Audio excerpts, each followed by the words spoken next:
Hello student, very good evening. I hope you are fine. Welcome to expert classes by Manju ma'am. जैसा कि student आप सभी लोग जानते हैं कि इस समय हम आपका मॉडल पेपर स्टार्ट किए हैं, जो कि आपके एग्जामिनेशन के पॉइंट ऑफ व्यू से मोस्ट इम्पॉर्टेंट है स्टूडेंट। तो ये कौन सा मॉडल पेपर है? तो न्यू मॉडल पेपर 2025, यानी जो अभी आप लोगों का एग्ज़ाम चल रहा है। बहुत से यूनिवर्सिटी में क्या एग्ज़ाम स्टार्ट हो गया, तो वहाँ पर भी यहीं से क्वेश्चन आएंगे। और विद्यापीठ का भी एग्ज़ाम आप लोगों का जो है मतलब 14 मई से स्टार्ट है स्टूडेंट। तो ये पेपर आप लोगों का 19 मई को गया है। तो 19 मई के पेपर के लिए जो ये मोस्ट इंपॉर्टेंट क्वेश्चन का कलेक्शन है स्टूडेंट। ये कौन सी क्लास की मैं बात कर रही हूँ? जो बच्चे हमारे BA BSc home science 6 semester में होंगे, ठीक है। बच्चे कौन सी क्लास में हैं? BA BSc home science 6 semester में होंगे, उनका ये फर्स्ट पेपर है स्टूडेंट। और आज कौन सी क्लास है, कौन सा पार्ट है स्टूडेंट? तो आज देखिए पार्ट 4 है स्टूडेंट। इसके पहले आप लोगों का जो है 1 से लेकर 3 पार्ट तक आप लोगों का यूट्यूब चैनल पर हो गया है। आज जो है आप लोगों का फर्स्ट पेपर का चौथा पार्ट है, पेपर सेकंड का स्टूडेंट, ठीक है। पेपर जो सेकंड है आप लोगों का अनुसंधान प्रविधियां एवं लिंग विकास, इसका 9 मॉडल पेपर आप लोगों का यूट्यूब पर कंप्लीट हो गया स्टूडेंट। 9 मॉडल पेपर हमने आप लोगों का यूट्यूब पर कंप्लीट कर दिया है। तो आप लोग फर्स्ट पेपर के साथ साथ जो है सेकंड पेपर की भी तैयारी आप जो है इस चैनल के माध्यम से कर सकते हैं स्टूडेंट, ठीक है। पेपर का नाम क्या है आपका? तो आहारकी एवं उपचारात्मक पोषण, ये आप लोगों का क्या है, पेपर का नाम है। फर्स्ट पेपर का क्या नाम है? आहारकी एवं उपचारात्मक पोषण, जिसको इंग्लिश में क्या बोलते हैं? डायटेटिक्स एवं थेरेप्टिक न्यूट्रिशन, ये आप लोगों का पेपर का नाम है। तो आइए स्टूडेंट, हम बिना समय गंवाए स्टार्ट करते हैं। आज हमने आप लोगों का 4th यूनिट जो है कवर कर दिया स्टूडेंट। 4th यूनिट आप लोगों का आज जो है कंप्लीट हो गया। तो देखिए यहाँ पर क्वेश्चन क्या है स्टूडेंट? तो क्वेश्चन है कि कार्डियोवैस्कुलर रोग या हृदय रोग क्या है, इसके कारण तथा संभावित संशोधित आहार के बारे में बताइए। यानी कार्डियोवैस्कुलर रोग को हम क्या बोलते हैं? हृदय रोग बोलते हैं। हृदय रोग के जो हृदय रोग होता है वह किन कारणों से होता है, और उसमें आहार में हम संशोधन करके कैसे जो है इलाज कर सकते हैं, इसके बारे में ये प्रश्न पूछा जा रहा है। देखिए यहाँ पर क्या है आंसर, आइए देखते हैं कि हृदय रोग संपन्न समृद्ध तथा विकसित राष्ट्रों का मुख्य समस्यात्मक रोग है। जो हृदय रोग होता है, हृदय रोग यानी हार्ट अटैक वाली जो बीमारी होती है, हार्ट डिजीज जो होती है, वह किसके किसके में पाई जाती है? तो जो व्यक्ति संपन्न है, समृद्ध है और विकसित राष्ट्र यानी विकसित देशों में की यह क्या है, प्रमुख समस्या बन चुकी है। अमेरिका, ऑस्ट्रेलिया, जापान, कनाडा एवं अन्य विकसित देशों में अधिकांश लोग हृदय रोग, उच्च रक्तचाप, एथेरोस्क्लेरोसिस से पीड़ित रहते हैं, ठीक है।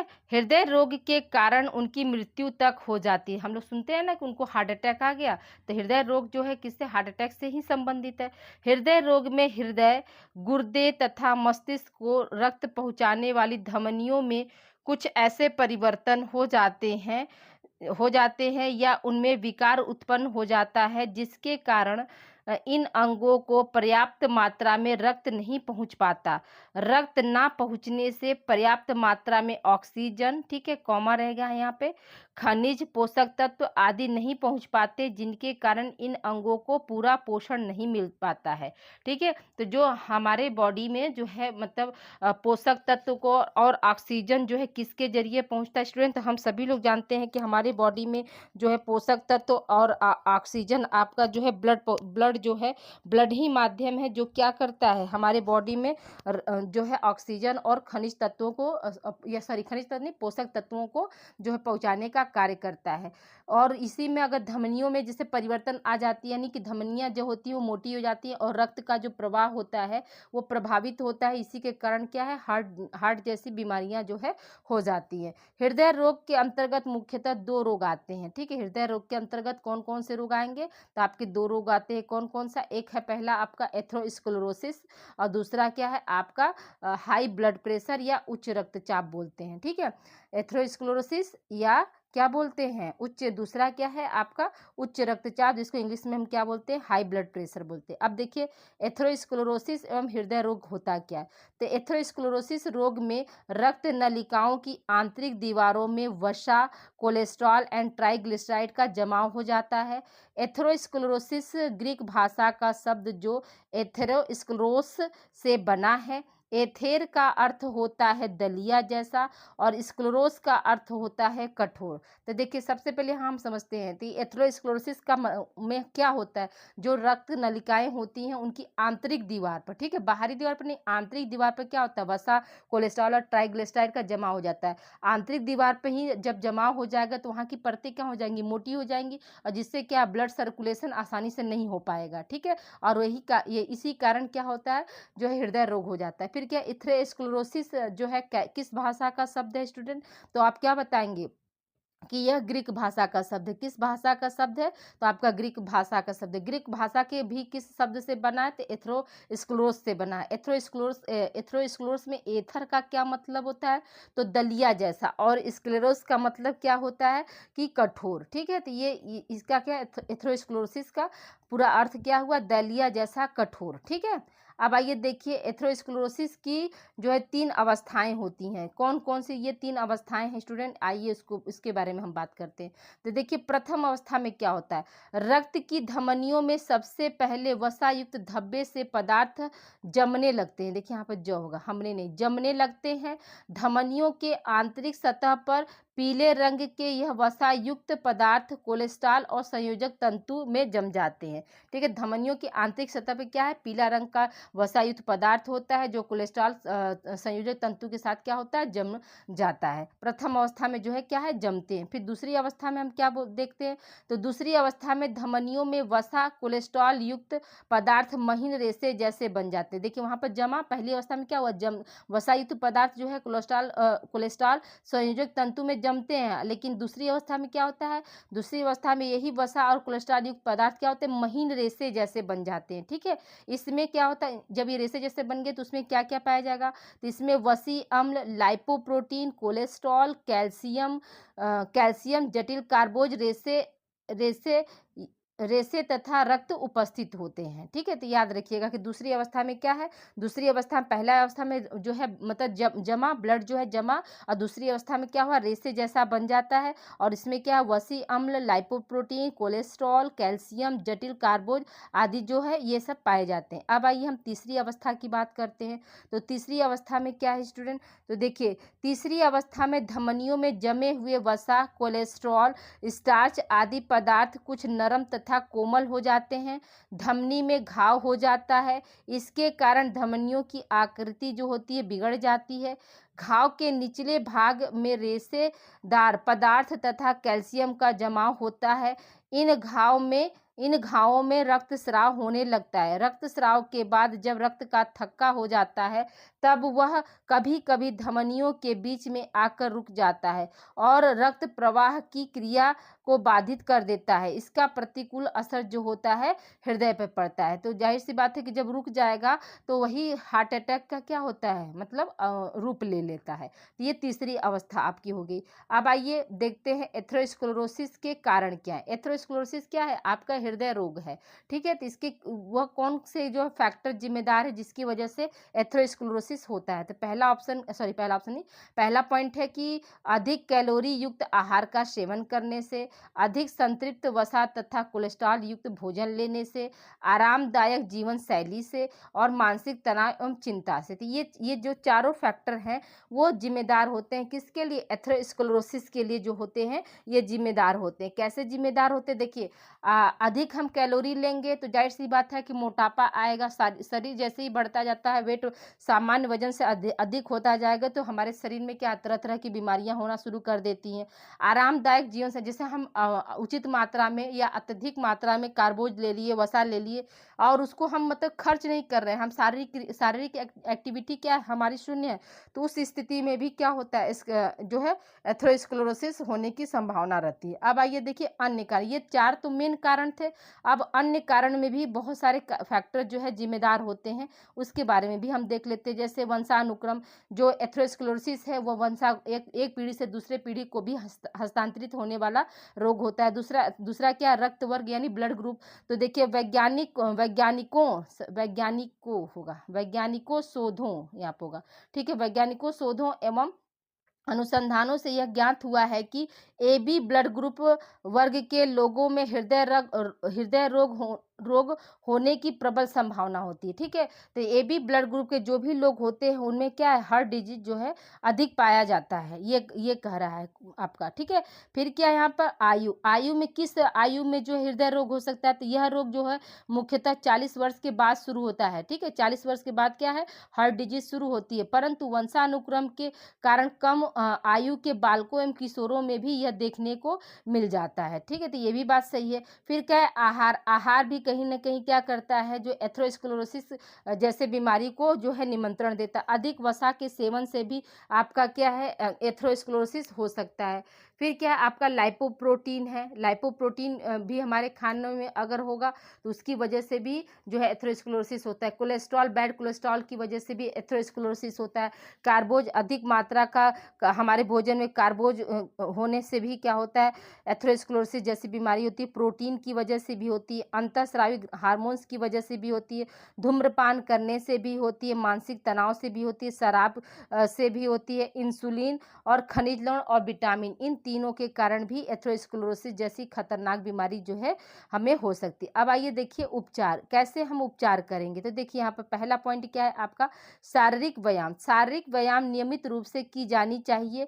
सुबह शाम खुली हवा में टहलना, साइकिल चलाना, तैरना आदि उत्तम व्यायाम है। जैसे देखिए टहलते भी हैं हम, साइकिल भी चलाते, तो इससे क्या होता है, जो हमारे इंटरनल ऑर्गन है, जैसे आपके हार्ट हो गए, किडनी हो गई, लंग्स हो गई, आपका पेनक्रियाज हो गया, ये सब क्या है, सब आपके कार्य करते हैं। क्योंकि हम टहलते हैं तो हमारे बॉडी का हर अंग जो है मूवमेंट पर रहता है। इसलिए जो सबसे उत्तम व्यायाम जो होता है आपका टहलना बताया जाता है। साइकिल चलाने में भी क्या होती है, बॉडी के हर ऑर्गन्स जो है एक्टिव रहते हैं।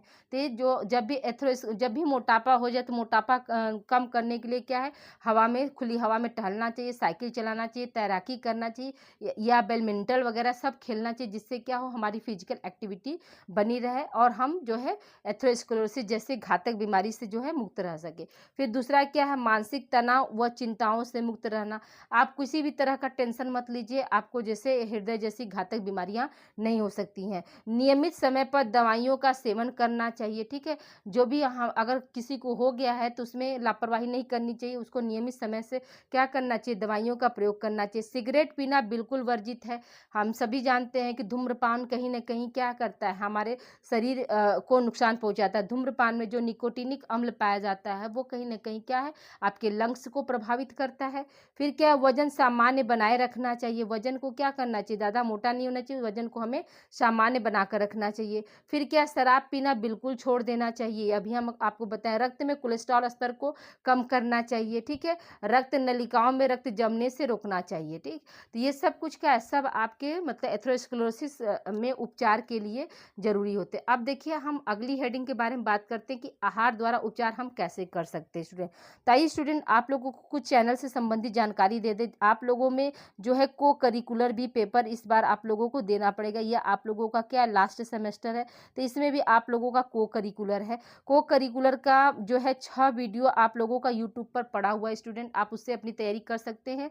और जैसे ही एग्जाम के 1-2 दिन पहले भी हम आप लोगों को 1-2 मॉडल पेपर और दे देंगे। उससे बाहर आप लोगों का कुछ भी नहीं आने वाला है स्टूडेंट, ठीक है। उससे बाहर आप लोगों का कुछ भी नहीं आने वाला है। और जो बच्चे हमारे होम साइंस, जैसे आपके छोटे भाई बहन होंगे जो जिनका जो है BA या BSc जो है 2nd सेमेस्टर और 4th सेमेस्टर होगा, तो उनकी क्लास में माइनर चलता। लोगों ने भी माइनर पेपर दिया होगा स्टूडेंट। तो माइनर में हिंदी और सोशियोलॉजी जो है इस चैनल पर हमने पढ़ाया है और प्रीवियस ईयर पेपर सॉल्व कराया है। तो आपसे हम्बल रिक्वेस्ट है कि आप इस चैनल को अपने छोटे भाई बहन तक आप दे दीजिए, ताकि वो घर बैठे बैठे माइनर की तैयारी, को करिकुलर की तैयारी और प्लस होम साइंस, इन तीनों की तैयारी वो घर बैठे बैठे बेहतर तरीके से कर सके और जो है एग्ज़ाम में अच्छे नंबर से वो पास हो सके स्टूडेंट। तो प्लीज़ आप इस वीडियो को ज़्यादा से ज़्यादा बच्चों को आप लोग शेयर कीजिए स्टूडेंट। अब आइए देखिए हम आहार द्वारा उपचार हम कैसे करेंगे। तो देखिए यहाँ पर क्या है, प्रोटीन। रोगी व्यक्ति के लिए लिंग, आयु, शारीरिक वजन और कार्यशीलता के अनुसार आहार में पर्याप्त मात्रा में प्रोटीन होनी चाहिए। ठीक है। दूसरा पॉइंट क्या है हमारा, कैलोरी। तो देखिए व्यक्ति की लिंग, कार्यशीलता, आयु, शारीरिक वजन के अनुसार कैलोरी की पूर्ति की जानी चाहिए, परंतु मोटापा से ग्रस्त हृदय रोगियों के लिए आहार में कम कैलोरी की जरूरत होती है। अतः उनके आहार में 5 से 10% कैलोरी क्या है, कम कर देनी चाहिए। यानी जो व्यक्ति मोटे हैं और वो हृदय रोग से जैसे पीड़ित है, तो उनके आहार में क्या है, हमको 5 से 10% तो क्या करना चाहिए, कैलोरी को जो है कम कर देना चाहिए। अगला देखिए पॉइंट हमारा क्या, कार्बोज।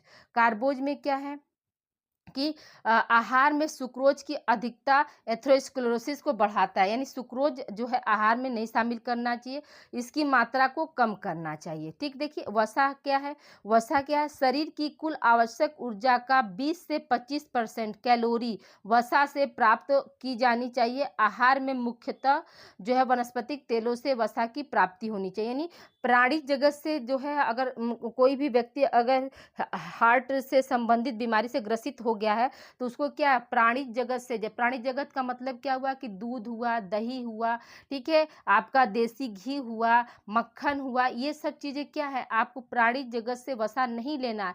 आप बल्कि उसके जगह पर क्या कर सकते हैं, वनस्पतिक जगत से वसा ले सकते हैं। जैसे जैसे आपका सोयाबीन का तेल हुआ, सूरजमुखी का तेल हुआ, तो ये सब क्या, सब आपके जो है वनस्पतिक तेल हैं, आप वहाँ से आप वसा ले सकते हैं। लेकिन जो प्राणी जगत से जो स्रोत है, उससे आप बिल्कुल भी फैट नहीं लेंगे। अब आइए बात करते हैं हम विटामिन की। विटामिन में क्या है, सभी विटामिनों की पर्याप्त मात्रा आहार में होनी चाहिए। विटामिन सी और निकोटिनिक अम्ल की मात्रा बढ़नी चाहिए। निकोटिनिक अम्ल या आधा मरेगा ना, अम्ल रक्त सीरम में कोलेस्ट्रॉल स्तर को क्या करता है, कम करता है, और विटामिन सी रक्त वाहिनियों को स्वस्थ रखने में जो है, स्वास्थ्य को उत्तम बनाए रखने में क्या होती है, विटामिन सी जो होती है आवश्यक होती है। ठीक है। तो याद रखिएगा कि निकोटिनिक अम्ल को हम किस नाम से जानते हैं, इसको भी आप बताइएगा। निकोटिनिक अम्ल जो होता है वो विटामिन बी का ही प्रकार है, तो उसका रासायनिक नेम क्या है और सामान्य भाषा में हम उसे किस नाम से जानते हैं, ये आप लोग कमेंट करके मुझे जरूर बताइएगा।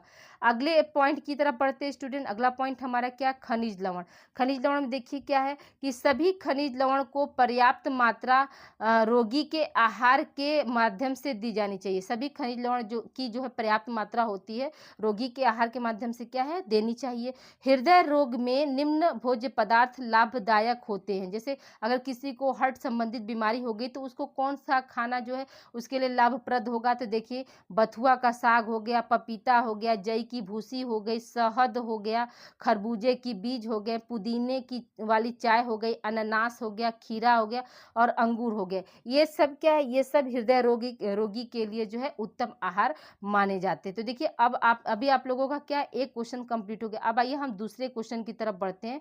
दूसरा क्वेश्चन हमारा क्या है स्टूडेंट, तो उच्च रक्तचाप से आप क्या समझते हैं, इसके कारण तथा लक्षण बताइए।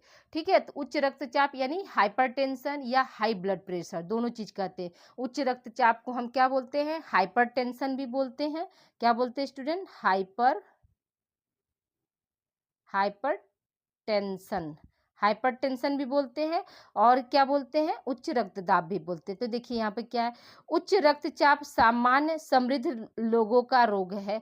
अधिकांशतः धनी वर्ग के लोग ही इस रोग से पीड़ित होते हैं, क्योंकि उनके पास ज़्यादा पैसा है और पैसा कहाँ खर्च हो, इसके लिए दिन रात क्या वो अधिक, हम लोग से ज़्यादा क्या है, अधिक टेंशन लिए रहते हैं, ऐसा है। इसलिए उनको क्या है, रक्तचाप या हाइपरटेंशन के वो ज़्यादा शिकार होते हैं। ठीक है। लेकिन ऐसा नहीं है स्टूडेंट, ठीक है, जस्ट लाइक ए जोक ना, ये क्या है, मतलब किसी को भी हाइपरटेंशन जैसी बीमारी हो सकती है। फिर क्या है, विकसित देशों में आर्थिक रूप से संपन्न व्यक्तियों में यह रोग सर्वाधिक देखने को मिलता है। उच्च रक्तचाप 40 से 60 वर्ष के लोगों का होता है। हृदय रोग तथा गुर्दों की बीमारी के कारण भी रक्तचाप बढ़ सकता है। यदि मोटापा के साथ उच्च रक्तचाप भी हो तो हृदय रोग होने की क्या होती है, संभावना जो होती है अधिक बढ़ जाती है। तो देखिए उच्च रक्तचाप भी क्या है 40 से 60 वर्ष के बीच में होता है। हृदय रोग और गुर्दे की बीमारी जो हो जाती है तो उससे भी क्या होता है, रक्तचाप यानी हाई ब्लड प्रेशर जो है बढ़ सकता है। और मोटापा भी कहीं ना कहीं क्या हृदय रोग को जो है बढ़ावा देती है। अब आइए देखिए उच्च रक्तचाप होता क्या है। यह धमनियों की दीवारों पर पार्श्विक दबाव है जिसे रक्तचाप या रक्तदाब, यहाँ पर ब होगा, ठीक है, रक्तदाब कहते हैं, जिसे रक्तचाप या रक्तदाब कहते हैं। धमनी की दीवार क्या होती है, लचीली होती है। रक्त को प्रवाहित होने के लिए दाब का होना बेहद जरूरी है। अगर रक्तचाप नहीं होगा तो धमनियों में रक्त प्रवाह रुक जाएगा, फलस्वरूप रक्त परिसंचरण की प्रक्रिया क्या होती है, रुक जाएगी और व्यक्ति की क्या हो सकती है, मृत्यु हो सकती है। तो जो मतलब रक्तचाप का मतलब क्या हुआ कि जो धमनियां होती हैं, जो वेंस होती हैं, उन पे क्या है पार्श्विक दबाव यानी दबाव पड़ता है, जिससे क्या होता है रक्त जो होता है चारों सब जगह जो है फैलता है। अगर ये पार्श्विक दबाव ना हो तो ब्लड का सर्कुलेशन क्या हो अच्छी तरीके से नहीं हो सकता है और वहाँ पे क्या हो सकती है, जो ब्लड की जो है क्लॉटिंग हो सकती है, जिसकी वजह से ऑक्सीजन जो है पूरी जगह नहीं पहुँच पाएगा, हार्ट तक नहीं पहुँच पाएगा। इसी की वजह से क्या होता है, व्यक्ति की जो होती है मृत्यु हो जाती है। ठीक है, अब देखिए आगे देखते हैं, आगे क्या है, हृदय। एक मिनट, देखिए यहाँ पर हृदय का बायां होगा, ठीक है, बयान नहीं होगा, ये काट लीजिएगा। एक मिनट रुकिए, हम बना रहे हैं अभी। देखिए हृदय का क्या है, बायां, बायां निलय, नीलय। देखिए हृदय हमारा कितने भाग का होता है स्टूडेंट, आप सभी लोग जानते हैं कि जो हार्ट होता है उसमें क्या होते हैं, 4 चैम्बर होते हैं, 4 चैम्बर होते हैं। 2 आपका क्या होता है, 2 आपका आलिंद होता है, 2 आपका निलय होता है। ये क्या है आपका राइट जो है आलिंद है, और ये क्या है आपका लेफ्ट आलिंद है। ये राइट जो है वेंट्रिकल है, और ये क्या है लेफ्ट वेंट्रिकल है। सबसे पहले जो रक्त होता है सुपीरियर इंफीरियर वेना कावा, और ये ऊपर वाले को क्या बोलते हैं, सुपीरियर वेना कावा। सबसे पहले जो ब्लड होता है आपका जो है राइट चैम्बर में जाता है। हृदय के कितने चैम्बर होते हैं, 4 चैम्बर होते हैं। राइट मतलब दायां आलिंद और दायां निलय। वी फॉर क्या होता है, वेंट्रिकल को हम क्या बोलते हैं, निलय बोलते हैं। और इस आर ए का मतलब क्या होता है, राइट आर्ट्रियम होता है। तो सबसे पहले जो होता है अशुद्ध ब्लड जो है कहाँ जाता है, तो सबसे पहले आपका पहले चेम्बर यानी यहाँ पे जाता है, राइट आर्ट्रियम में जाता है। फिर राइट आर्ट्रियम से क्या होता है, ब्लड वही राइट आर्ट्रियम, एक मिनट देख लीजिए, यहाँ पर क्या हमने बताया कि सपोज दैट इसको मान लीजिए आपका हार्ट है, तो यहाँ पर राइट आर्टियम में आया ब्लड, और यहाँ से फिर क्या होता है, फिर जो है राइट वेंट्रिकल में जाता है। यहीं पर क्या होता है आपका वाल्व पाया जाता है। वाल्व मतलब एक तरह का कपाट होता है जिसे हम बाइकस्पिड और ट्राइकस्पिड बोलते हैं। यहाँ पे क्या है आपका बाइकस्पिड वाल्व होता है, ठीक है, बाइकस्पिड वाल्व होता है। और इस वाले पर क्या होता है, ये यहाँ पर आपका जो है ट्राइकस्पिड वाल्व होता है, ठीक है। इन्हीं कपाट से जो है मतलब ब्लड जो है होकर जाता है। तो आपको कभी भी कंपटीशन की तैयारी करेंगे आप स्टूडेंट, तो वहाँ पर क्वेश्चन आपको पूछा जाता है कि बाइकस्पिड वाल्व तथा ट्राइकस्पिड वाल्व कहाँ पाया जाता है, तो आप याद रखिएगा कि हार्ट में पाया जाता है, ठीक है। तो अब देखिए यहाँ पर क्या है, हाँ अब आइए देखिए क्या है, बताएं यहाँ पर क्या है, बायां निलय है ना, यहाँ पर आप बना लीजिएगा बायां निलय क्या है, निलय। बायां निलय क्या होता है, संकुचित होता है तो रक्त निलय से, यहाँ पर फिर आप लिख लीजिएगा निलय, निलय से धमनियों में जाता है। उसे यहाँ पर होगा उसे हाँ उस समय होगा, ठीक है, उसे नहीं होगा। यहाँ पर क्या निलय से धमनियों में जाता है, उस समय रक्तचाप सबसे अधिक होता है, और रक्तचाप को प्रकुंचन या जो है सिस्टोलिक ब्लड प्रेशर कहते हैं। जब निलय प्रसारित होता है और रक्त हृदय से आलिंद भाग में जाता है, आलिंद मतलब आर्ट्रियम भाग में जाता है, तब उस समय, ठीक है, उस समय रक्तचाप सबसे कम रहता है, जिसे प्रसारण चाप या डायस्टोलिक प्रेशर कहते हैं। क्या कहते हैं, डायस्टोलिक प्रेशर कहते हैं। आप लोग देखते होंगे यहाँ पर क्या सिस्टोलिक और डायस्टोलिक होता है, ठीक है। तो सिस्टोलिक जो होता है 120 होता है, डायस्टोलिक क्या होता है 80 होता है। तो यही हम चीज़ देखते हैं ना, लेकिन ये चीज़ आप ध्यान दीजिएगा, ठीक है। अब आइए आगे हम बात करते हैं रक्तचाप के कारण, किन किन कारणों से जो है रक्तचाप होता है, हाइपरटेंशन जो है किन कारण से। देखिए आयु भी जो है कहीं ना कहीं इसका जिम्मेदार होता है, वंशानुक्रम भी होता है, मोटापा से भी होता है, बुढ़ापा से भी होता है, शारीरिक क्रियाशीलता में कमी आने से भी होता है, मानसिक तनाव, ठीक है, मानसिक तनाव, चिंता, क्रोध, दुख आदि से भी होता है, धमनियों में वसा का जमा हो जाता है उसकी वजह से भी होता है, दीर्घकाल तक नमक का अधिक प्रयोग करने से यानी ज़्यादा नमक खाने से भी जो है हाई ब्लड प्रेशर हो जाता है, भोजन संबंधी आदतें भी कहीं ना कहीं क्या है हाई ब्लड प्रेशर के लिए जो है जिम्मेदार होती हैं, गुर्दे में विकार एवं दोष उत्पन्न हो जाने से भी होता है, आहार में वसा की अधिकता होने से भी होता है, एड्रिनल ग्रंथि में ट्यूमर हो जाने से भी होता है, मूत्र नली में संक्रमण होने से भी हाइपरटेंशन हो जाता है, दिन रात का कोलाहल एवं भीड़ भाड़ वाली जिंदगी जीने से भी क्या होता है हाइपरटेंशन हो जाता है। तो ये क्या है, ये आपके जो है कारण थे स्टूडेंट की किन कारणों से जो है हाइपरटेंशन होता है। तो ये जो 15 कारण हमने बताया इसको ऐसे ही एज इट इज आप उसी तरह से जैसे हमने बताया उसको आप उसी तरह से बिल्कुल ऐसे ही भाषा में आप उसको लिख लीजिएगा। अब आइए देखिए उच्च रक्तचाप की क्या क्या लक्षण होते हैं स्टूडेंट। तो देखिए उच्च रक्तचाप के क्या लक्षण है, तो छाती में दर्द होना, सिर दर्द होना, कमजोरी एवं चक्कर आना, बेचैनी महसूस होना, सूजन होना, गुर्दे में दोष होना, हृदय के स्नायु में प्रसरण, कब्ज की शिकायत रहना, हृदय की धड़कन अनियमित होने से, और क्या हृदय की धड़कन बहुत अधिक बढ़ जाने से, ठीक है। इस सब से भी क्या होता है जो है हाइपरटेंशन या हाई ब्लड प्रेशर होता है स्टूडेंट। तो आई होप यहाँ तक आप लोग को सारे पॉइंट्स जो है क्लियर हो गए होंगे। जहाँ देखिए आप लोगों का जो ऑब्जेक्टिव क्वेश्चन है स्टूडेंट कहीं कहीं तो आप लोग इससे भी ऑब्जेक्टिव बना सकते हैं, और जो बच्चे मान लीजिए किसी यूनिवर्सिटी में आप लोगों का OMR पे पेपर हो रहा है तो आप बिल्कुल परेशान मत हुई स्टूडेंट। आप लोग ना जो लास्ट ईयर का जो हमने वीडियो बनाया है लास्ट ईयर जो पीले कलर का थंबनेल होगा उस पर लिखा होगा उपचारात्मक पोषण ऐसे करके मेरा थंबनेल है, 1 साल पहले की वीडियो है। तो उसमें मैंने पूरा आप लोगों को ऑब्जेक्टिव ही पढ़ाया है। तो आप लोग प्ले लिस्ट से जाकर वहाँ पर पूरे ऑब्जेक्टिव क्वेश्चन के आप लोग प्रैक्टिस कर लीजिए, और उससे बाहर आप लोगों का क्वेश्चन बिल्कुल नहीं आएगा स्टूडेंट। मेरे पर बिल्कुल आप ट्रस्ट कीजिए, उससे बाहर बिल्कुल क्वेश्चन नहीं आएगा, आप बस वही तैयार कर लीजिए। और उसके साथ साथ हम देखिए यहाँ पर थ्योरी टाइप में भी आपको दे रहे हैं मॉडल पेपर, तो यहाँ से भी आप लोग यहाँ पर तैयार कर लीजिएगा।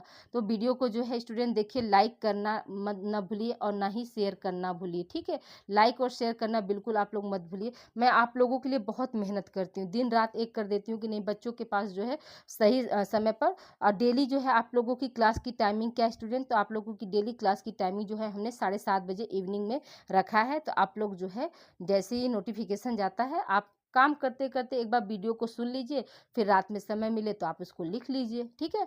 तो ऐसे आप लोगों की तैयारी जो है अच्छी तरीके से हो जाएगी। ओके स्टूडेंट, अपना ध्यान रखिएगा, मिलते हैं हम अगली क्लास में। Thank you for watching student.